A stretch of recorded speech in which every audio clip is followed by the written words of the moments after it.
Hola, bona nit. Començo ja directament, no? Sí, vale. Bona nit, bona tarda, bon vespre. Avui, per fi, hi ha hagut una estona que no ha plogut. Celebrem-ho. Hago, Cintia, un momento la introducción en catalán y enseguida pasamos al castellano.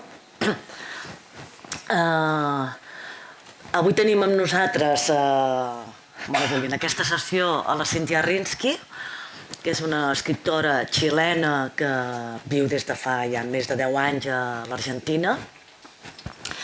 Ella diu que és argentino-xilena o xileno-argentina, no? Sobretot el llenguatge que fa servir, la llengua. Per nosaltres que estem més acostumats a llegir en català o en un castellà, diguéssim, de Castella, potser aquests petits matisos potser no els acopsem tant, però bé, hi ha un cert vocabulari que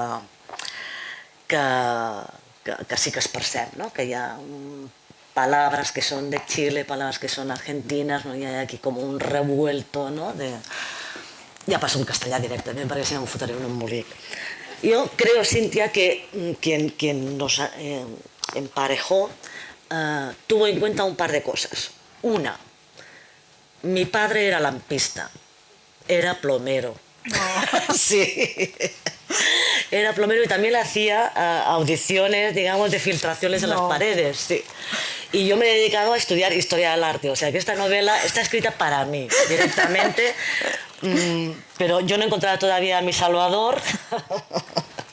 Tengo un marido que se le parece muy poco a eso, pero bueno, vamos tirando. Y el arte, pues... El arte pues ayuda un poco, sobre todo en los momentos de soledad, ¿no? En fin, bueno. Ja me n'he anat per allà on no. Bueno, supongo que sabes... Un poco antes, ¿eh? Ay, sí, perdón. Esto sí. Está preparado. Bona nit, estic molt contenta d'estar aquí a Girona.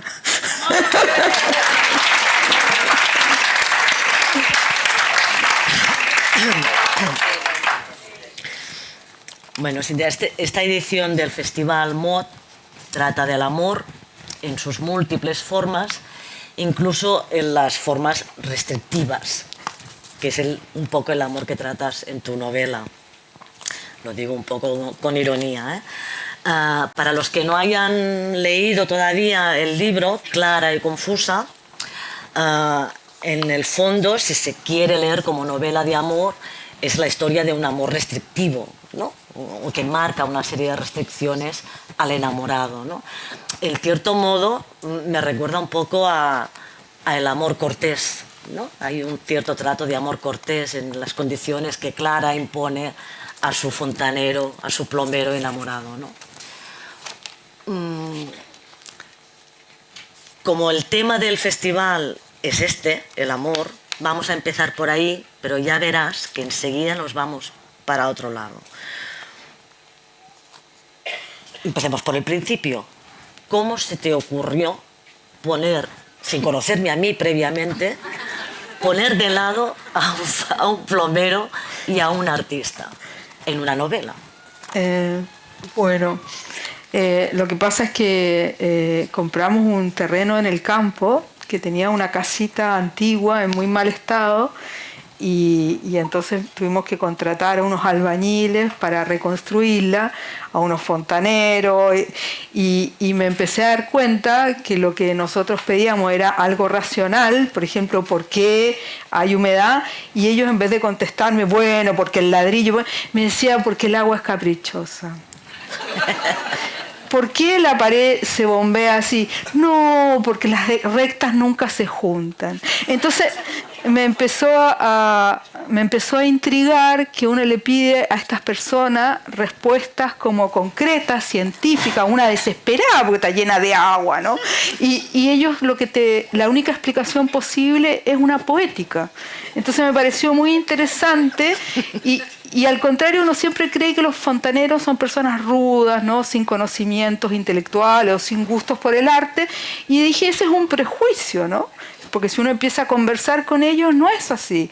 Entonces, lo que más me costó, un año por lo menos, es llegar al tono de este fontanero, que tenía que ser una persona que tuviera sensibilidad y que tuviera una relación con el arte, que es una relación que quizás yo tuve antes de ser escritora. Antes de ser escritora yo creí que los escritores eran dioses.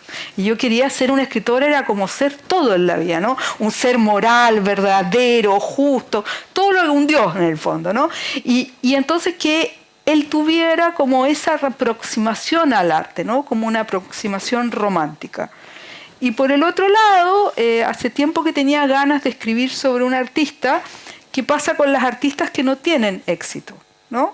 O sea, hay dos personas con dos obras, las dos obras son más o menos de igual calidad, o a uno le puede gustar una más que otra, pero ¿por qué una vende obra, va a Nueva York, va a la Bienal de Venecia, y otra se queda encerrada en su casa y no le invitan a nada? Entonces tenía estos dos personajes y el desafío era cómo juntarlos, digamos. Respecto al amor.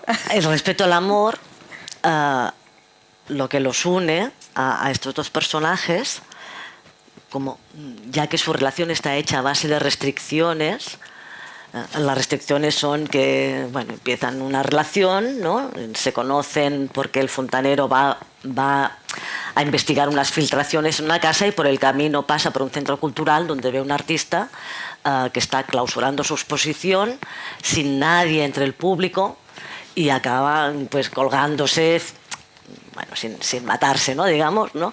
Acaba colgándose del clavo donde acaba de descolgar la pintura que nadie ha ido a ver, ¿no? Entonces él siente una atracción por esta mujer, ¿no? Y empiezan una relación.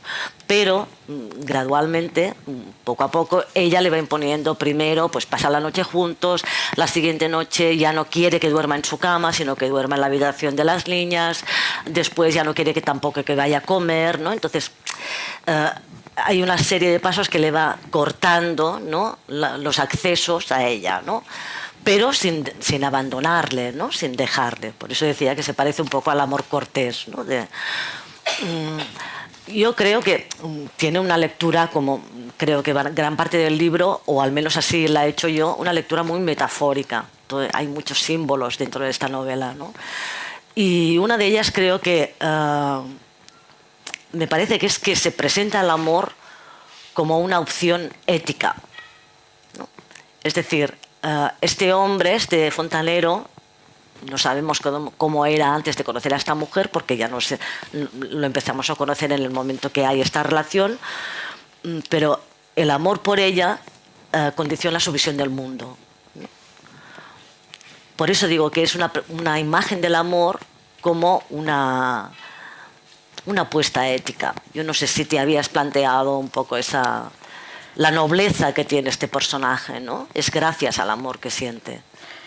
Bueno, siempre en mis libros me interesan mucho los problemas o las tensiones éticas, ¿no? O sea, siento que le dan a los libros, hay una profundidad ahí, ¿no? Como que te puedes contar una historia media frívola, divertida, pero que si circula alrededor de algo ético, hay algo que nos conmueve, que nos interesa. Y en ese sentido, me parecía interesante como la idea de alguien que se abre a la compasión por el otro, ¿no? O sea, que se conmueve por otro, ¿no? Y por otro radicalmente distinto, ¿no? Entiendo el amor un poco así, ¿no? Como la idea de conmoverse, porque conmoverse también es moverse, ¿no? Y el amor nos mueve de lugar. Y lo que a él le pasa es que el amor por ella, que también se confunde por el amor por el arte, porque ahí está entrelazado, ¿no? Lo saca, lo cambia de lugar. Exacto. Y él abre su mirada de otra manera al mundo y también al arte, ¿no? Porque él quiere comprender lo que ella hace. Y entonces una de las restricciones que ella le pone es que él no tiene que comprender lo que ella hace, él tiene que emocionarse o que le pasen cosas con lo que ella hace. Entonces lo cambia, como que le da vuelta la cabeza a él, ¿no? Y él acepta dar vuelta la cabeza y empieza a descubrir en todo el mundo, incluso en el gremio de los plomeros, en cómo escucha las filtraciones, empieza a practicar esta otra mirada, ¿no? Que ya un maestro plomero más viejo ya le había enseñado que una de las máximas, por ejemplo, si quieres escuchar las filtraciones, es aprender a desescuchar. ¿Por qué? Porque él le dice, ¿qué estás escuchando ahora? No, escucho el sonido de un gato. No, dime cuál es el sonido, no me digas que es un gato. Y ahí entonces él le empieza a enseñar a desescuchar. Y ella le empieza a enseñar a desver, ¿no? A no ver como él veía, que es lleno de preconceptos, sino que a abrirse a lo que está viendo, abrirse a lo que siente. Y es también la propuesta de la novela hacia los lectores, ¿no? Como que se abran a otras maneras de narrar, ¿no? Y a no pedir como una lógica como consecuencia, causa y consecuencia, porque la novela no trabaja en esas coordenadas, ¿no? No, incluso hay escenas que se quedan ahí colgadas, ¿no? Pero se van retomando, hay una cierta poética, ¿no? En la estructura de la novela, muchos detalles que van saliendo, ¿no? La descripción de Clara, ¿no? Del personaje del artista, que es un momento en que el narrador se vuelve justamente poético, ¿no? Cuando la define a ella, ¿no? Clara, con su flor de pluma, ¿no? Es un cambio de lenguaje que solo aparece cuando él se refiere a su amada, digamos, ¿no? Pero no es un amor convencional, me parece. Yo la veo más como una novela sobre el compromiso también, ¿no?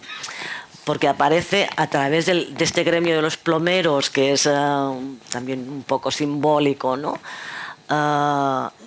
Bueno, que les pasa una cosa muy rara, que es muy insólita en nuestro tiempo, y es que es una corporación corrupta, ¿no? Y este hombre tiene como una limpieza de mirada, ¿no? Que le permite ver esa corrupción y mostrarla, ¿no? Y lo que le cuesta, pobrecito, ¿no? Mostrar esa corrupción, ¿no?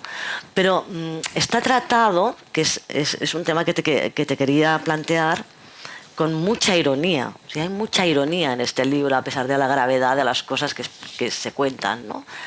La gravedad en el sentido del tono, ¿no? Pero hay una ironía, por ejemplo, cuando se habla por primera vez de este gremio de plomeros, creo recordar que se dice, digo, actualmente somos 20 socios, contando jubilados y muertos. Vaya gremio, ¿no? Pero tienen unos edificios que parecen estadios, ¿no? Bueno, de hecho ahí en el edificio se tendría que haber construido un estadio, y que tienen departamentos para todo, para lo más insólito, ¿no? El departamento de entretenimiento, el de quejas, el de subsidios, de no sé cuántos, o sea, parece un ministerio, ¿no? Y son 20 socios incluidos los muertos, ¿no? O sea, y hay como un poco de absurdo ahí, ¿no? Eso es muy propio de tu literatura. Como que se ha ido como acentuando en ese sentido, porque, a ver, como lo que me interesa es como salirme del realismo, en el sentido de no ofrecer una mímesis o una copia de la realidad. Porque, bueno, escribo como leo, y yo empecé a leer porque vengo de una familia muy como rígida, dijéramos, donde estaba medio ya planificado mi destino, y los libros fueron la manera en que yo rompí mi destino. Entonces, ¿cómo leía yo? Leía para convertirme en la heroína y poder salir de mi casa, vivir aventura en países lejanos, exóticos, que me pasaran cosas, no ser una mujer que se tenía que casar con un hombre criarico, limpiar el auto los días domingos, ¿no? Entonces los libros me permitían esto. Entonces para mí los libros, cuando escribo, ¿no?, también es la posibilidad de torcer las cosas. Por ejemplo, me preguntaba, cuando estaba escribiendo esa escena donde los plomeros siempre hablan de la corrupción, se juntan los mismos en un café. Ustedes deben saber, ¿no? Cuando uno trabaja en una oficina, para mí una de las partes más horribles es que vas al almuerzo y se conversa todas las horas de almuerzo lo mismo, del mismo jefe, el mismo chiste, ¿no? Y es como que no un almuerzo sigue al otro y son todos iguales. Entonces conversan todos sobre la corrupción. Y entonces él decide, pero conversan sobre la corrupción, pero nunca dan una prueba de la corrupción. Y él decide conseguir pruebas. Bueno, consigue las pruebas. Entonces todo nervioso, así como estoy ahora, todo nervioso, muestra las pruebas. Y yo dije, ¿y qué pasa ahora? Yo en mi taller, en mi escritorio, ¿qué hago? Porque lo más fácil sería decir, oh, en realidad las pruebas de la corrupción, pero eso lleva como a la realidad, ¿no? ¿Qué nos enseña o qué nos tuerce eso? Entonces lo que hice es que no lo pescan. Es como si no hubiera dicho nada, como si estuvieran escuchando llover y al contrario, piden cerveza o copete, trago para todos, para celebrar, para festejar. Entonces, es la idea cómo vamos torciendo para proponer otras miradas, por ejemplo, sobre la corrupción, ¿no?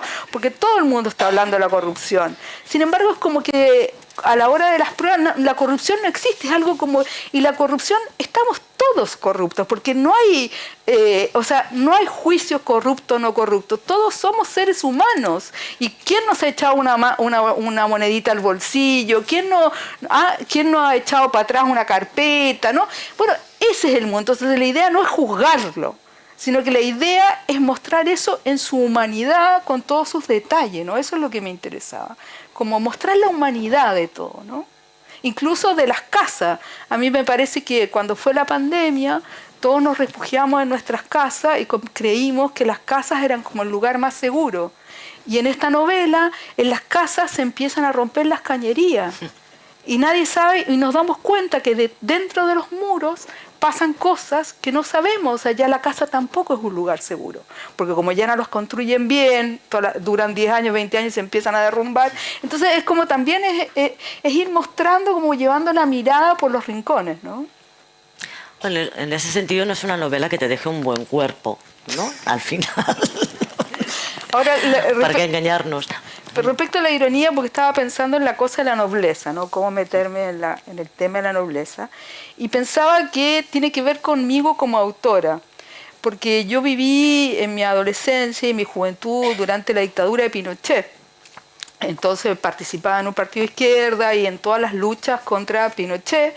Después vino la democracia, esta democracia media arreglada, como la española, ¿no? Con todos estos como consensos medio forzados.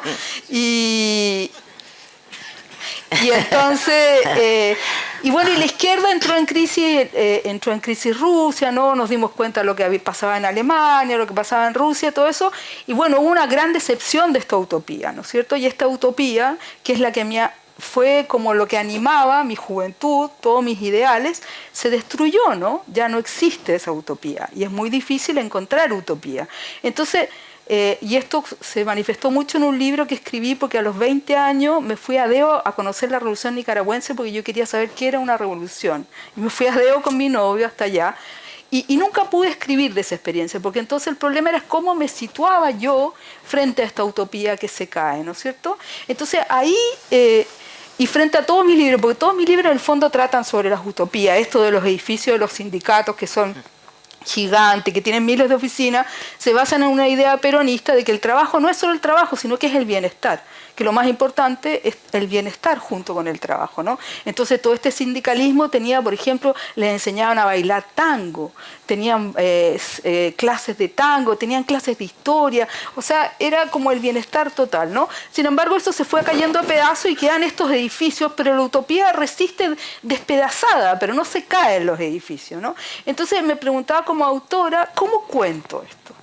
¿Cuál es mi relación? Yo no quiero que sea una cosa nostálgica, tampoco quiero que sea una cosa memoriosa.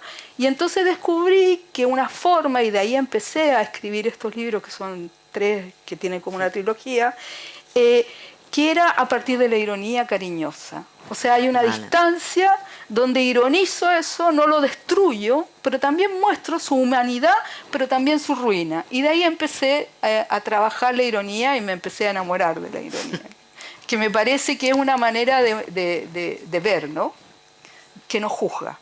Bueno, la manera que la has descrito, ¿no? Como es una nobleza, ¿no? Es una crítica dulcificada en cierto modo, ¿no? Pero no para rebajarla, y a veces muy sutil, ¿no? Por ejemplo, aquí la corrupción aparece en todas sus facetas, desde la humillación gratuita que imponen los poderosos, ¿no? Por ejemplo, una escena muy, si quieres tú, muy tonta de la novela es el momento en que el plomero intenta acercarse al juez, que es como el personaje poderoso del libro, para denunciar, ¿no?, esas irregularidades que ha encontrado en las cuentas del gremio, la conversación que tiene el juez en respuesta a lo que le está contando ese subordinado, porque para él es como un subordinado, es totalmente surrealista, ¿no? Empiezan a hablar la mujer y él como haciendo bromas, ¿no?, con el lenguaje, ¿no? Y que es una manera de humillar, o sea, ignorar lo que te están diciendo es humillar también, ¿no? Y otra más sutil, ¿no?, cuando está la Renata Balas, ¿no?, que es la crítica de arte, la gran patum, ¿no?, del arte, que ignora, por supuesto, a Clara. Todos están bebiendo en una copa de vidrio, pero al plomero le ofrecen un vaso de plástico. Eso es horrible, ¿no? Y aparece así como de un plumazo, ¿no? No se entretiene. O sea que sí que lo tratas con una suavidad, porque te interesa, me parece que te interesa más la bondad, ¿no?, que hay en los personajes centrales del libro, pero la mala leche, para decirlo así, está, ¿no? Está ahí. Bueno, son todos los movimientos, tú que escribes de arte, o sea, las artes tienen, bueno, lo dijo Bourdieu, ¿no? Las artes están completamente pautadas, ¿no? Cada uno tiene su lugar, existen estrategias, es un mundo, todo lo contrario de lo que yo pensé que era ser escritora o ser artista, es un mundo muy cruel, ¿no? Es tremendamente cruel.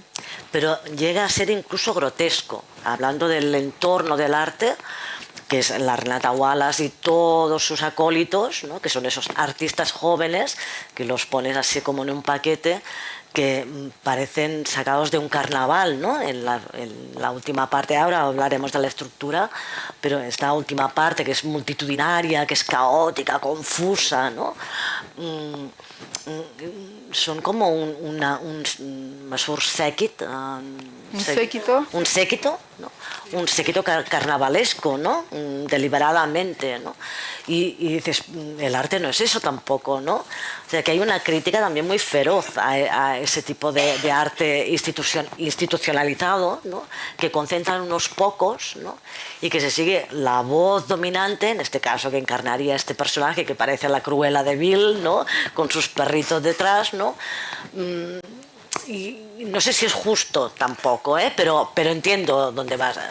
El personaje artístico de Clara es mucho más interesante, ¿no?, de Artista sin obra. Hay un momento que es una frase que se ha señalado bastante, ¿no?, con tu novela, en que ella define el arte, no lo voy a encontrar. Bueno, eso que dice como que un perro que el perro que llora, ¿no? El perro que llora. No, pero hay otro momento en que dice: el trabajo de un artista no es su obra, la manera en la que vive produce la obra, ¿no? O sea, y mucho más adelante de la novela, el mismo personaje, cuando está hablando con este séquito de Renata Wallace, dice, es que no se puede entender el arte si no es en relación con la vida, ¿no? O sea, que por eso decía que hay esas conexiones y la obra que hace, que es la de los cubiertos, pels que l'hagin llegit, ¿no? Estos cubiertos tienen, no es una ilustración gratuita del libro, sino que tienen un papel en la novela. La última obra, ¿no?, que hace Clara es a base de 9 juegos de cubertería incompleta, ¿no?, de plata, ¿no?, pero que tienen una historia detrás, cada uno de esos cubiertos, ¿no? Claro. El del pescado, el de las aceitunas, el de la carne, ¿no? Esa historia es muy bonita, es una explicación del arte preciosa, ¿no? Sí. Y también hay una cosa que es como que me interesaba también, esto partió como de la relación entre ellos dos, de una imagen que seguramente ustedes hicieron cuando niños, que es cuando uno estaba enamorado de un chico y decía, pescaba una margarita y empezaba, me quiere, mucho, poquito, sí, nada, ¿no? Entonces tenía esa imagen que es eso como, ¿qué pasa cuando uno no sabe si el otro te ama, ¿no? Y entonces la otra persona no es como tú quisieras que sea, ¿no? Por ejemplo, no te llama las veces que tú quisieras que te llamara, o no va a tu presentación porque está jugando un partido de fútbol, y entonces uno no lo entiende, ¿no? Entonces la pregunta se redobla: ¿me ama o no me ama, ¿no? Entonces, para mí la sensación es que a partir de esa pregunta él empieza a caer en una incertidumbre que le hace ver todo con incertidumbre. Entonces, como yo sentía que era como a partir de ahí, de no saber si el otro te ama o no te ama, porque él podría tener la respuesta fácil de decir no me ama, o me ama pero de esta forma, que es lo que solemos hacer, como de encasillar para quedarnos más tranquilos. Pero él no puede hacer eso, porque cada vez que trata de encasillar a Clara, Clara se le corre. Entonces nuevamente no sabe si lo ama o no lo ama, porque le ponen una nueva restricción. Entonces quería que él no renunciara a Clara y que no la juzgara tampoco, sino que acompañara este juego hasta saber qué puede ocurrir, porque uno va haciendo como interpretaciones. No sé si no, es que bueno, ese día él estaba no sé qué, pero las interpretaciones nunca te satisfacen, entonces inventas otra interpretación, y ahí estuve escuchando las variaciones de Goldberg, me las ponía, ¿no? Y es la idea como de que nunca las variaciones te dejan satisfecha, porque siempre hay una variación más. Entonces él, al entrar en esta espiral de tratar de explicarse a Clara, también lo que le pasa es que se le va desubicando el mundo, ¿no? Y las explicaciones que él tiene del mundo. Entonces eso me pasaba, ¿no? Y que al final termina como en la fiesta, ya dudando, totalmente corrido de las explicaciones lógicas que le damos al mundo. Sí, al final ya no sabe, está como un poco desquiciado también, ¿no? Claro, porque no sabes cuál es el bien, cuál es el mal, qué es lo que está ocurriendo, qué es lo correcto, qué es lo incorrecto, porque al final estamos como atados por esos conceptos y no vemos tantas cosas porque estamos encasillados en cajones, todo lo encasillamos en cajoncitos, ¿no? ¿Qué pasa si te atreves a borrar los límites entre los cajoncitos, ¿no? Te pierdes, ¿no? Pero también puede ser un perderse creativo en algún momento, ¿no? Bueno, de hecho todos los personajes del libro tienen nombres así muy curiosos. El mismo local donde se reúnen se llama el Platón. El gran mentor, que fue el plomero experimentado que hizo de mentor del plomero protagonista, que al final del libro sabemos que se llama Salvador, ¿no? Que también es un nombre muy significativo, ¿no? Se llamaba Ovidio, este mentor, ¿no? El que le introdujo en el gremio de los plomeros. Los otros plomeros que aparecen en el libro, que son estos que un poco cómplices de la corrupción del gremio o ignorantes, deliberados, ¿no? Intencionados de esa corrupción, también tienen nombres curiosos, ¿no? El Roca, que es el que arregla los sanitarios, el hace ruido, que es el que siempre va a reparar el aire acondicionado cuando y siempre le queda con ruido, cuando chirría porque hace ruido, ¿no?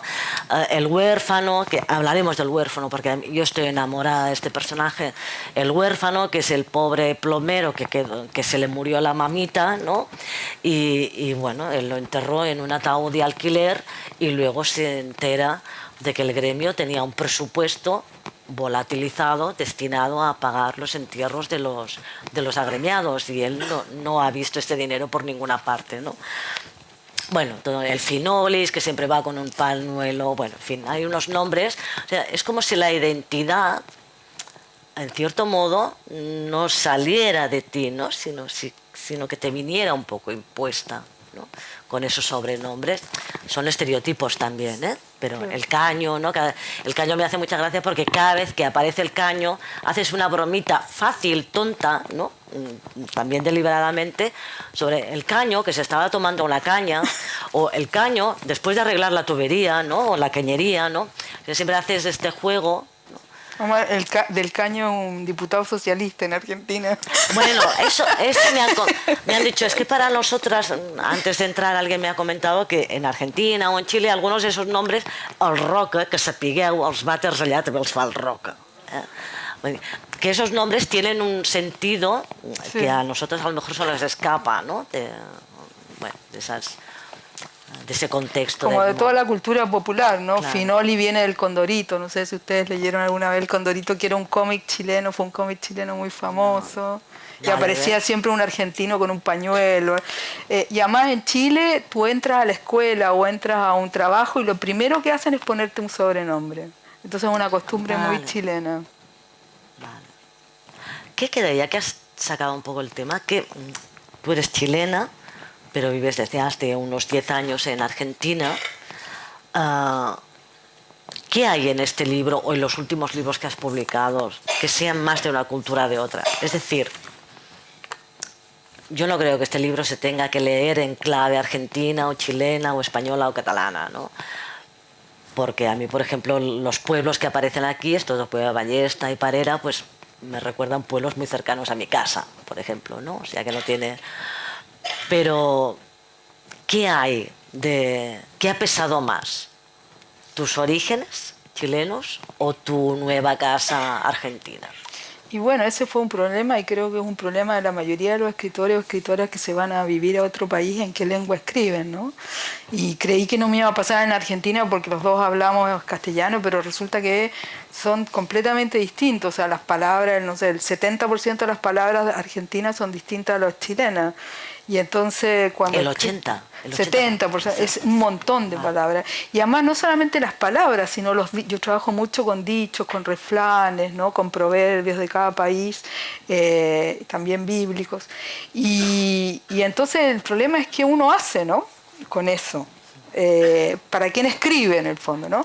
Y bueno, después de algunas como tentativas que uno siempre anda como buscando, lo que hice fue armar un lenguaje nuevo, dijéramos. Entonces, por ejemplo, se dice en chileno se dice chaqueta y en argentino se dice campera. A mí me parece mucho más lindo campera, me seduce campera. Entonces pongo campera.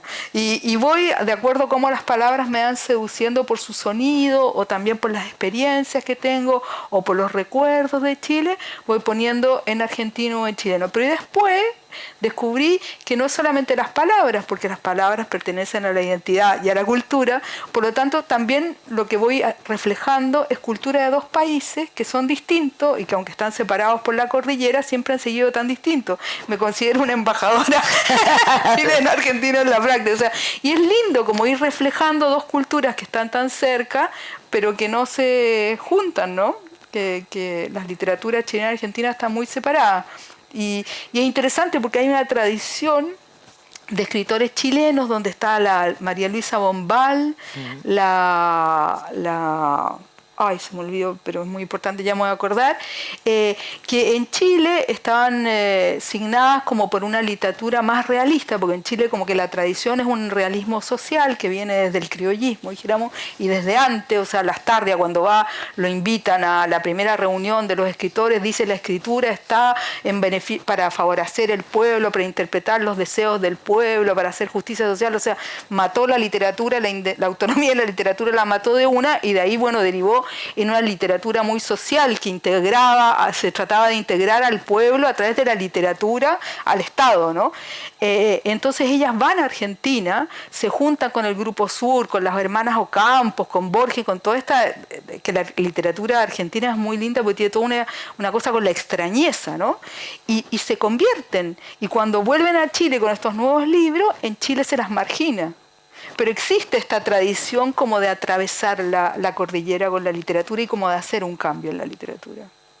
El contacto con la Argentina Con la directamente Argentina. a ti te ha favorecido, a tu literatura, esa atracción, porque empezaste con unos libros que tiraban más, libros de viajes en que había contenido autobiográfico también, y cada vez más, eso lo leí en una entrevista reciente, dices que te sientes más atraída por la experimentación en la ficción, ¿no? Sí. Por experimentar con la ficción. Sí, como ¿Eso por lo ha ahí. producido tu nueva residencia en Argentina? Y leer literatura argentina, ¿no? Como es interesante adentrarse en otra tradición. Me imagino que es lo que le pasa a ustedes cuando leen literatura latinoamericana, que es tan distinta a la española, ¿no? Me imagino que es sumergirse en otra cosa y que deben quedar medio sorprendidos o extrañados también, ¿no? Porque es muy distinta la literatura latinoamericana que la española. Bueno, sobre todo tenéis una habilidad extraordinaria de escribir primeros párrafos estupendos, ¿no? No es casual que esta historia llegue a sus vidas. Significa que están preparados para entender que ningún copo de nieve cae en el lugar equivocado. Eso es sudamericano total, ¿no? Aunque nieva acá. Aunque nieva. Pero además, bueno, una observación que ya que estamos así como un poco de familia, hay algo que no he entendido y no sé si es deliberado o yo lo leí demasiado deprisa, pero el libro empieza diciendo, lo que voy a contarles comenzó, bueno, ese párrafo, perdón, y dice, lo que voy a contarles comenzó hace 5 años, un invierno sin nieve.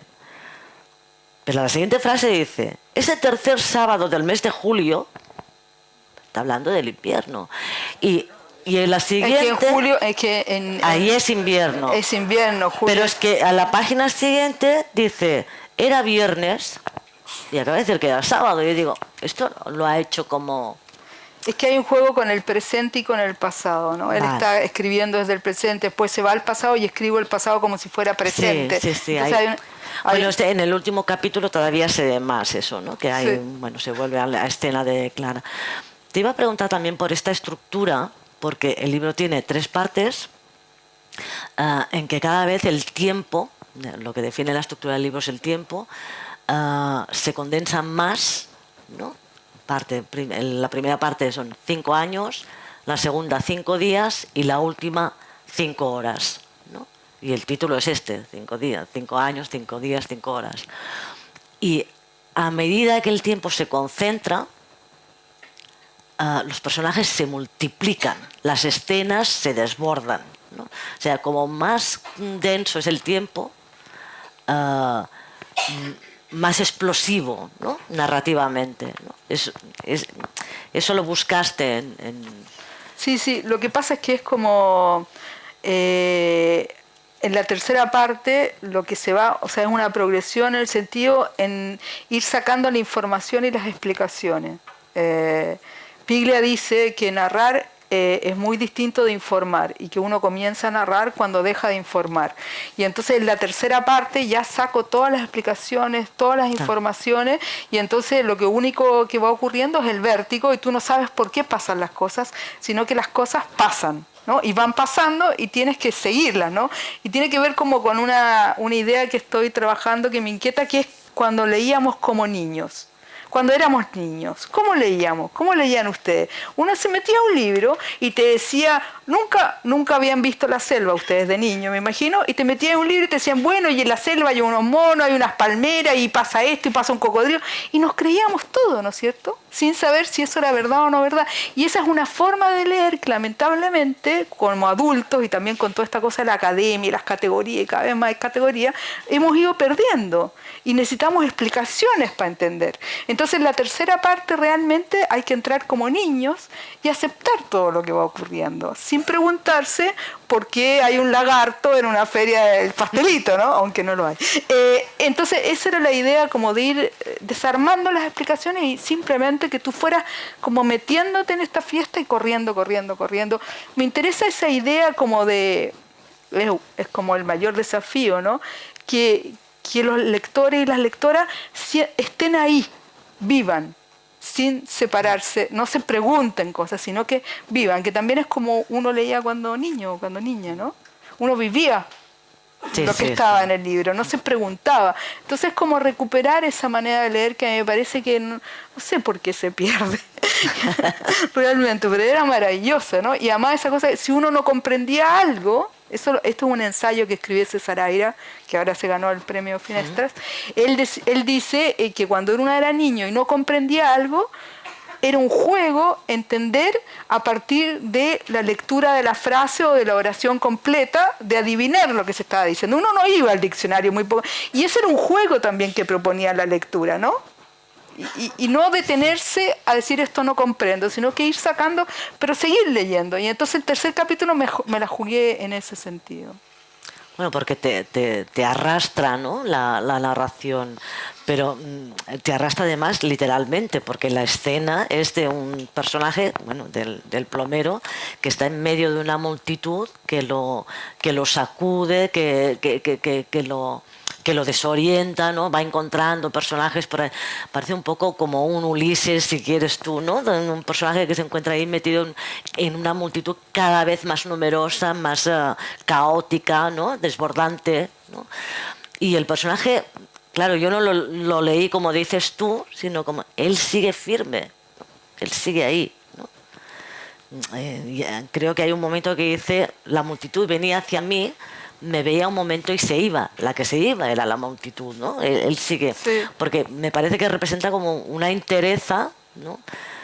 Pero duda todo el tiempo, o sea, Sí, va rodando, pero duda todo el tiempo. Duda todo el tiempo, pero él quiere hacer el bien, digamos, aunque le salga todo fatal, pobre chico, ¿no? Pero él es la nobleza que tiene él, ¿no? Y Claro, podríamos decir que él quiere salvar a su amada, pero se va pero nunca llega, ¿no?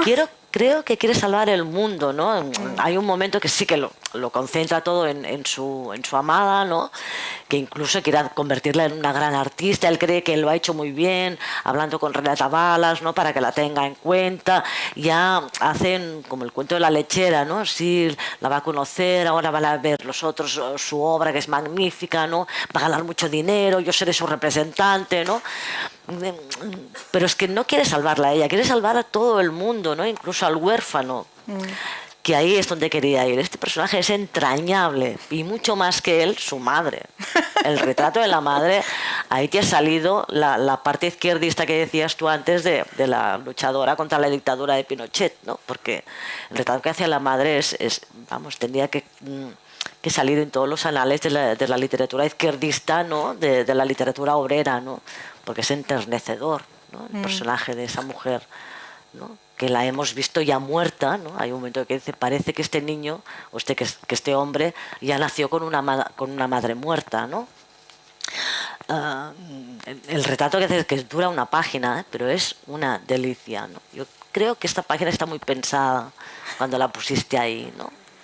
Bueno, es que tengo una vecina, porque es como raro, yo digo que no es realismo, pero en el fondo hago entrar todo lo que vivo todos los días, pero de otra manera. Yeah. Y tengo una vecina, yo vivo en el campo, en un pueblito en el campo, y tenía una vecina, ahora murió hace unos días, que entró a trabajar a los 8 años a un campo en una lechería. Y cumplió todo lo que le decían el patrón, trabajó, tuvo hijos, los mandó a la escuela, ella misma fue a la escuela, y el patrón nunca le pagó las imposiciones. Y cuando se tuvo que jubilar no había nada de dinero en su cuenta, ¿no? Entonces es como un homenaje a esa mujer que hizo todo lo que le dijeron que tenía que hacer para al final tener una vejez digna, y el tipo no le paga las imposiciones. No sé cómo se llaman imposiciones acá. No le paga la seguridad social. Entonces, bueno, es como eso, ¿no? Como y se muere y está ahí y tiene que pedirle plata a los hijos para vivir. Que a mí me parece que para una madre eso es o mi madre siempre me ha dicho que eso es lo peor que le puede pasar, ¿no? Como quitarle a tus hijos para sobrevivir. Entonces me acordé de mi vecina, ¿no? Por ejemplo, él roba un Porsche, y en este pueblo, este era un pueblo como cualquier pueblo de 3 calles, tiene nada, y de repente se instaló un restaurante francés y empezó a salir en todos los diarios. Entonces ahora estamos invadidos por millonarios de los campos vecinos que llegan en helicóptero, pero también de repente llegan reuniones de Porsche. Y yo nunca había visto un Porsche, entonces mi pareja me dice, ven a ver, hay unos Porsche. Y salimos a ver los Porsche, y bueno, echaron en la novela. Y sale la novela. O sea, claro, son como... Pero creo que hay un momento que dice que si estás dentro de un Porsche no puedes tener conciencia del mundo o algo así, claro, ¿no? Sí. Refiriéndose al arte, ¿no? Que la comodidad mata al arte, ¿no? En cierto sentido, que también lo utilizas para... Claro, y también hay otra cosa, que en la novela hay siempre en la casa esta pérfida crítica que impide que Clara tenga éxito. Él va y escucha un perro que llora, ¿no? Y está todo el tiempo el perro llorando, pero nunca se ve, ¿no? Nunca se ve el perro. Y hay toda una cosa hasta el final con el perro, y resulta que yo tengo varios vecinos así alrededor, y tengo unos vecinos al fondo que encadenaron a un perro, estos galgos que se usaban para las carreras, lo encadenó con una cosa de 1 metro y pasaba todo el día llorando el galgo. Y nosotros tratamos de hacer cosas, pero el gobierno no iba porque tenía que hacer la denuncia, poco menos que grabar, filmar el perro que estaba llorando, hacer un montón de cosas que no podíamos hacer. Los vecinos eran un poco violentos, por lo tanto fuimos a hablar un par de veces con ellos, no saca nada. Y mientras yo estaba escribiendo la novela, los 2 años que escribí la novela, todos los días escuchaba llorar al perro. Y yo tenía un problema ético tremendo, porque me sentía pésimo, porque había alguien llorando al lado mío y yo no estaba haciendo nada, ni podía hacer nada. Entonces también la novela está permeada, aunque parece que no, pero está permeada por este dilema ético tremendo de estar ahí escribiendo en esta situación, dijéramos. Porque Entonces todo eso se va como permeando, no así porque a mí me interesa la ficción, pero va entrando, se va colando como en la atmósfera, ¿no? Como esta crítica al mundo, a cómo funcionan las instituciones, a cómo funciona la burocracia, ¿no? A que si las cosas existen o no existen, ¿no? Porque hay un momento que me reí mucho donde al final parece que el sindicato, el gremio no existe. No existe el gremio. Claro. Entonces, eso de poner en duda todo tiene que ver con con que nada está funcionando realmente humanamente, ¿no? Es una cubertería a la que le faltan piezas. Sí, ¿no? También, exactamente. Sí. Pero, y que son como patchwork, ¿no? Hay distintos cubiertos y todos están fallidos, ¿no? Como... Y el único que es auténtico es el más simple, ¿no? Bueno, esto sale al final. Pero eso que has dicho, yo creo que es inevitable. O sea, incluso en una novela fantasiosa, ¿no? Siempre entra, tú te alimentas de lo que vives, no puedes vivir al margen de eso. Que saliera el perro real de tu vecino, al menos esos llantos del perro... Claro, es que es inevitable, ¿no? Pero a mí lo que me interesa, y el gran desafío, es que no entren realistamente, que no entren como el perro, el vecino, sino que cómo transformar eso, cómo quedarte con la experiencia, con la sensación nomás, no con la imagen mimética de la realidad, ¿no? Porque creo que eso es lo lindo de la literatura, que te proponga no el perro que llora, que todos podemos sentirlo y ya no lo vemos porque lo pongo, sino que otra cosa que te haga pensar, ¿no? Como mirarlo desde otro lugar o ponerte en ese problema, ¿no? Porque finalmente mi problema con el perro del vecino también es el problema de Salvador con respecto al sindicato y a Clara, ¿no? ¿Qué hace, no?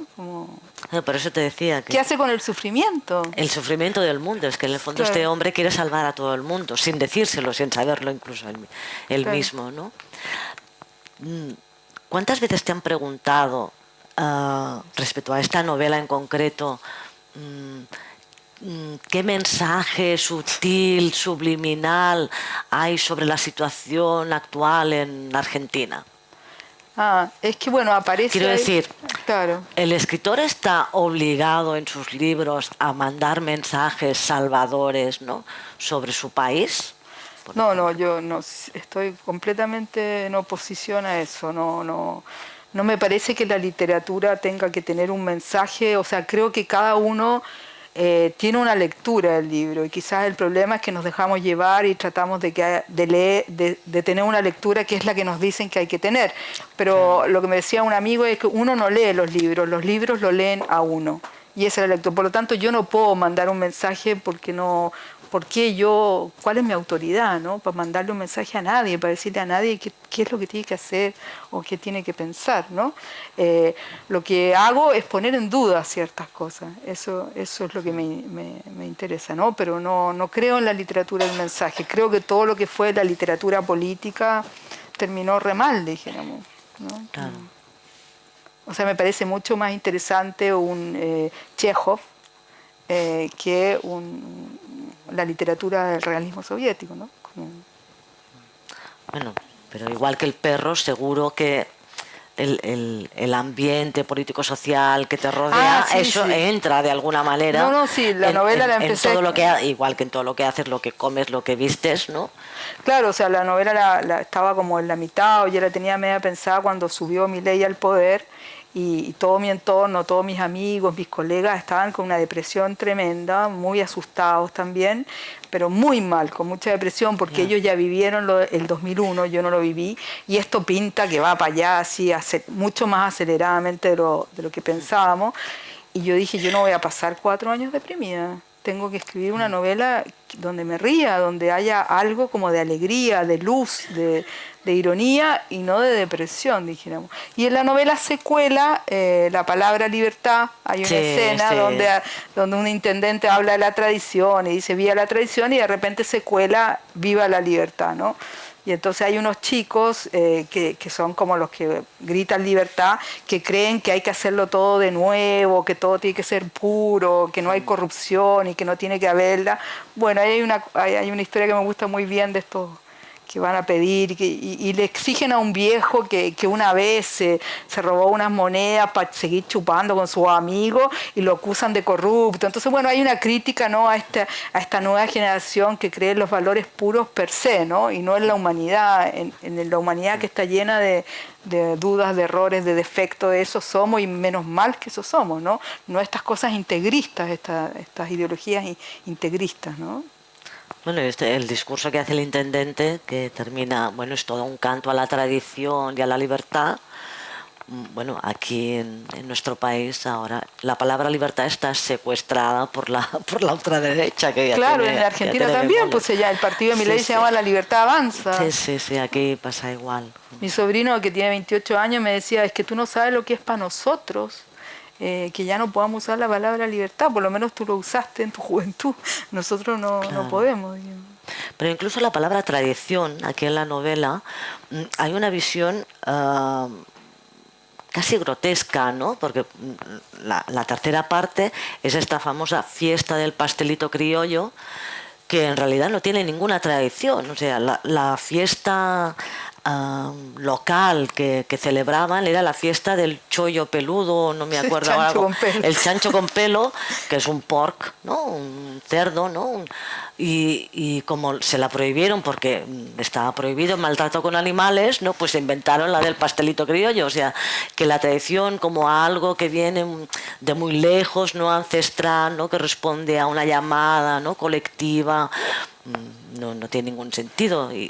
Pero me imagino que aquí un poco pasa lo mismo, ¿no? Como fiestas que tenían un sentido y que hoy día son un patchwork, ¿no? Y que las artesanías que se venden son billutería comprada, de plata falsa, no sé, o sea, de todos los puestos de artesanía. Y bueno, y cuando las chacareras ya no se bailan como antes, o sea, creo que la cultura popular tiene cosas populares, tiene cosas del mercado, ya es imposible como separar eso, ¿no? O sea, la tradición también, lo que se opone a la libertad, la tradición tampoco es la tradición, ya está completamente mechada por todo, ¿no? Y fragmentada, ¿no? Como nada es nada. Es, ¿no?, pura mercancía. La tradición también se ha convertido en mercancía, sí, ¿no? Incluso hay una frase que me gustó mucho, que dice: la multitud que vino a la fiesta del pastelito criollo no se entiende a sí misma, ¿no? Porque llegan, dan vueltas por esa plaza, no consiguen llegar a las paradas donde hay el famoso pastelito, ¿no? Pero siguen ahí, porque ya que han ido, pues vamos dando vueltas, ¿no? Claro. Es esa absurdidad, ¿no?, que lleva el mercado mismo, ¿no? Yo sí que para ir terminando un poco, y aprovecho también para recordar a un escritor muy querido aquí en Gerona, que se llamaba Vicenç Pagès Jordà, que él decía que un cuento es tener un principio y una novela es tener un final, ¿no? Decía muchas otras cosas, pero me quedó mucho esta definición que dijo. Y me ha llamado la atención porque en tu novela, además de ser breve, sería como una novela, ¿no?, un poco, se parece más a un cuento que una novela. ¿Sí? Tiene la intensidad de un cuento. Incluso la estructura, ¿no? Como, o sea, cada palabra parece estar como labrada, ¿no?, a piedra, ¿no? O sea, no hay ninguna palabra en falso, ¿no? Y no lo digo para elogiarte, porque también, pero quiero decir que está todo tan calculado como un mecanismo muy cerrado, ¿no?, que casi se acerca más al cuento que a la novela. Que la novela se permite divagar, ¿no?, esos capítulos un poco de relleno, ¿no? Y aquí no hay ninguno. ¿Tenías esa conciencia o voluntad? Es que todos mis libros son un poco así, porque en realidad a mí lo que me interesa es el trabajo con el lenguaje, entonces de repente pierdo un poco el foco, no me acuerdo de qué se trata, porque a mí lo que me interesa es como la minucia, como la joyería del lenguaje, eso es lo que me interesa, como trabajar las palabras, más que la trama o todo eso, se me va ocurriendo y voy disfrutando, me río yo sola, y porque inventar es una cosa que yo encuentro que inventar es lo más lindo que hay en el mundo, o sea, imaginar, no sé si hay algo más hermoso que imaginar.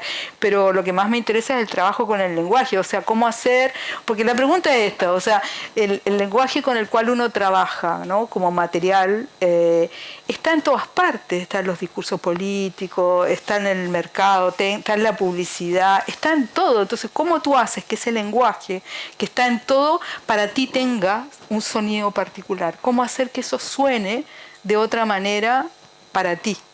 Y eso implica un trabajo enorme de cada palabra, ¿no? Hacer que suene de otra manera.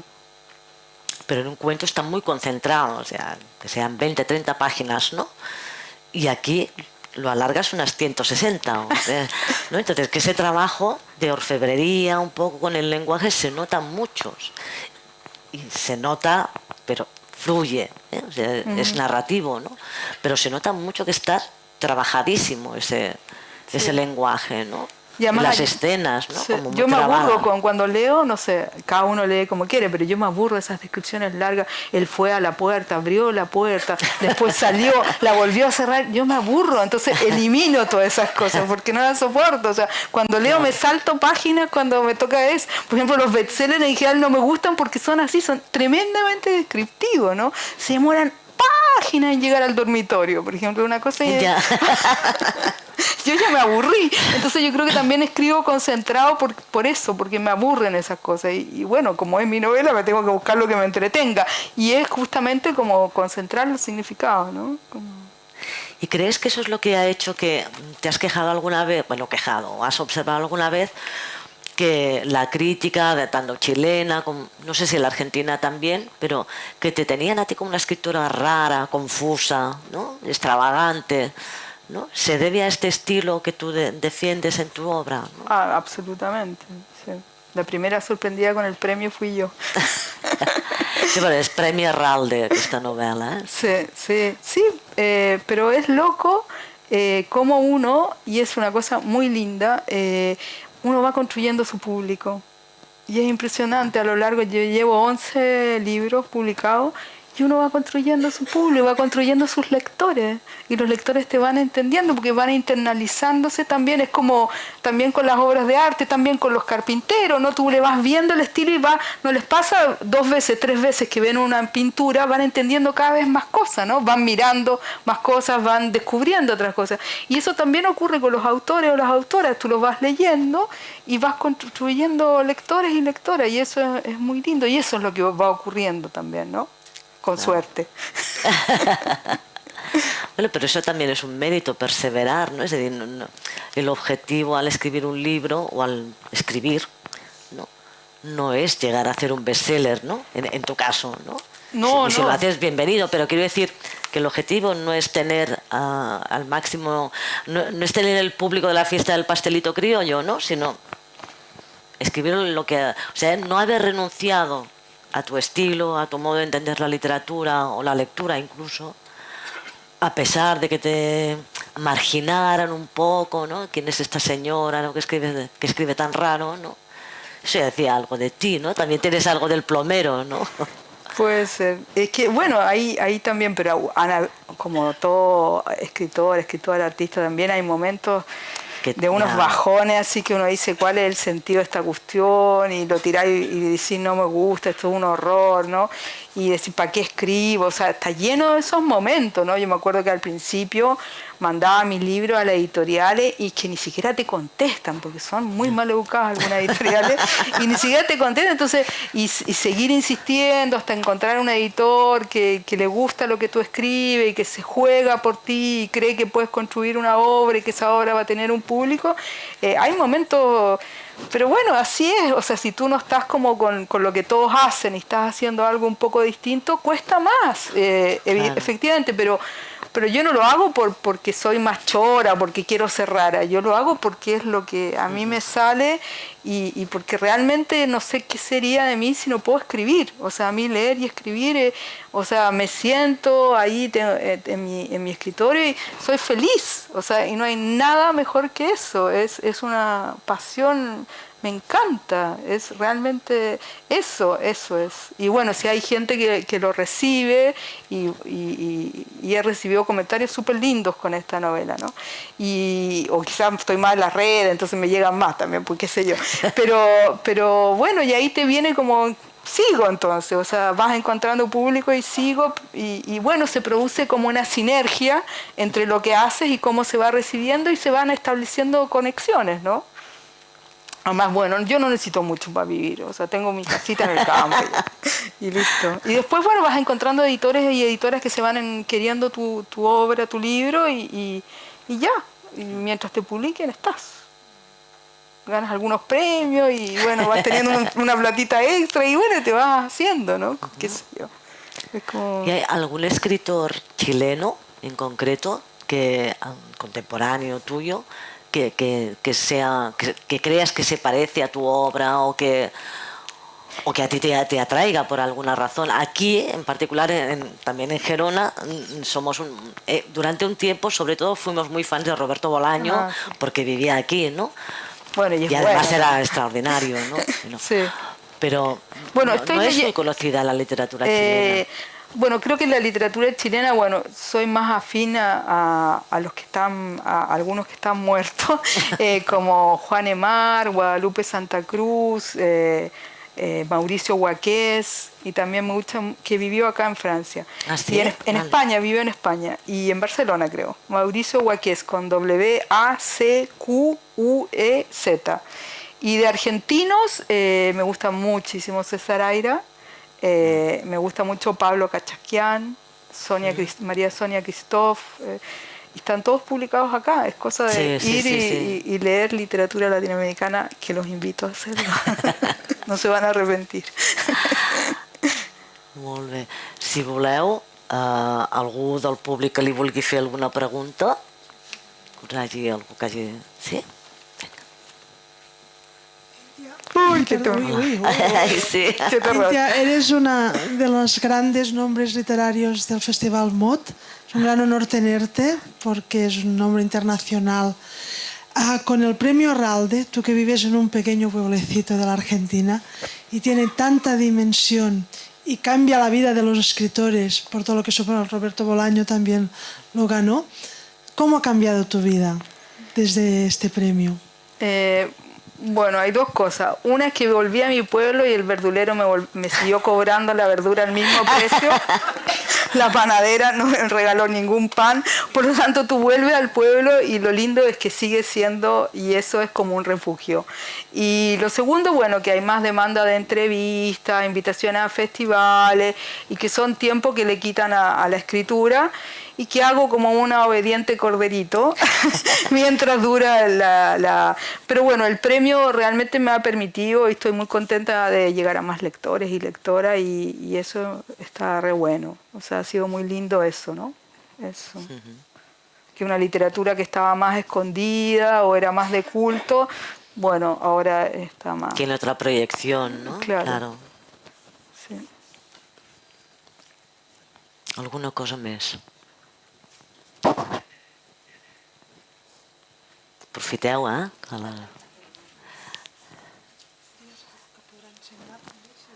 sí, els que vulguin, la Cíntia els hi signarà llibres. Bueno, yo he dicho, Cíntia les va a firmar libros. Bueno, si quieres, ¿no? Gracias.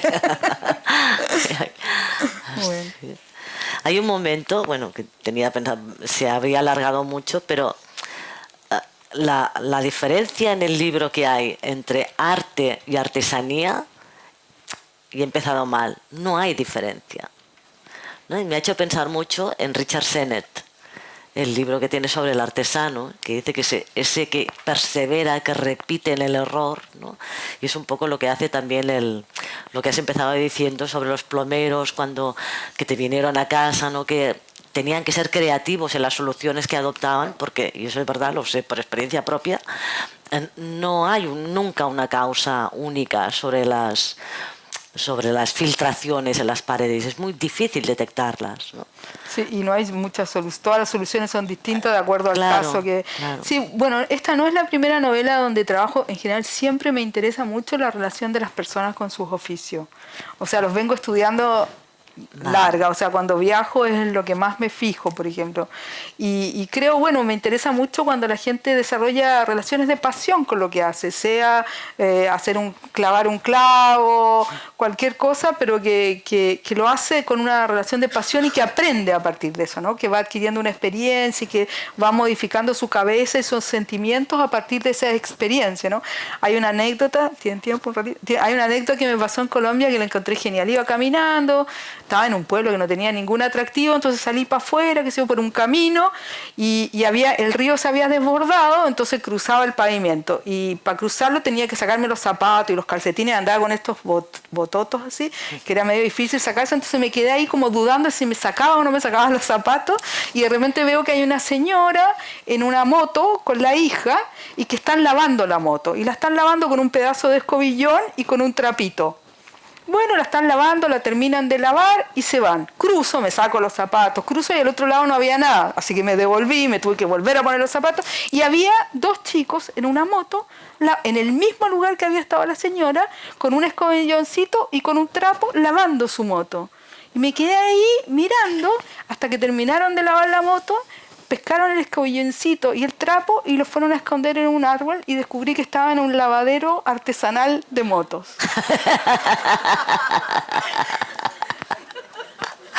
Que no sabías que existía eso. Un lugar en el camino donde la gente amablemente guarda un escobillón y como el río ahí se desborda y pueden entonces... Eso para mí es una maravilla. Más maravillosa que la Estatua de la Libertad. Porque implica una humanidad y una colaboración, un trabajo en un país como Colombia, asignado por la guerra, por la guerrilla, por todo lo que conocemos. Sin embargo, en ese lugar hay una solidaridad y también hay una relación con un oficio, ¿no? Con lavar la moto, ¿no? Se convierte como un acto noble, ¿no? De nobleza. Claro. Porque se comparte. ¿Y qué más noble que compartir como ahora? Veus? Quin final, no?